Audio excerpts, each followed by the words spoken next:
English letter writing, write a letter to your father about your preparation for the scholarship examination, যে বৃত্তি পরীক্ষার প্রস্তুতি কেমন সেটি জানিয়ে তোমার বাবার নিকট একটি চিঠি লেখো। তো ঠিকানা, চিঠিটি লেখা হলো চিটাগং থেকে, তারিখ আগস্ট 13, 2024। মাই ডিয়ার ফাদার, প্রিয় বাবা, I got your letter yesterday, গতকাল আমি তোমার চিঠি পেয়েছি। You wanted to know about my preparation for the coming scholarship examination, তুমি আমার আসন্ন বৃত্তি পরীক্ষার প্রস্তুতি কেমন সেটি জানতে চেয়েছো।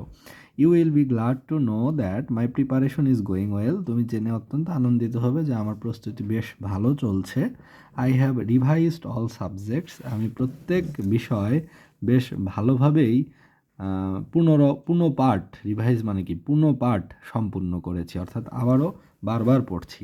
I am very much hopeful about my performance in the examination, আমি আমার পরীক্ষার সাফল্য নিয়ে বেশ আশাবাদী। Please pray for my success, আমার সফলতার জন্য দোয়া করো।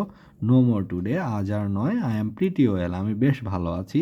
ইওর লাভিং সান, এটি তোমার স্নেহের সন্তান মাসুম, এটি তোমার স্নেহের সন্তান মাসুম। তো এখানে যেটা বডি আর কি মূল, সেটা হলো যে preparation for the scholarship examination সেটি কেমন সেটি জানিয়ে বাবাকে একটা চিঠি লেখো। তো চিঠির শুরুতে বলতে হবে যে I got your letter yesterday, গতকাল তোমার চিঠি পেয়েছি। And you wanted to know about the preparation for the coming scholarship examination, পরীক্ষার প্রস্তুতি আমার কেমন হচ্ছে সেটি জানতে চেয়েছো।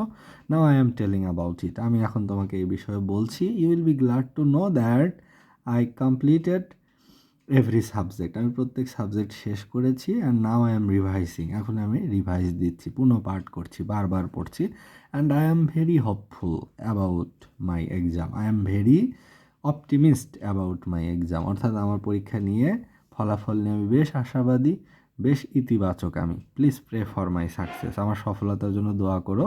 No more today, I am pretty well, আমি বেশ ভালো আছি। ইওর লাভিং সান মাসুম, এটি তোমার স্নেহের সন্তান মাসুম। তো এই যে লেটারটি, এটি পড়া হলো ফেসবুক একের ভিতর সব 5ম শ্রেণী এই গাইডটি থেকে।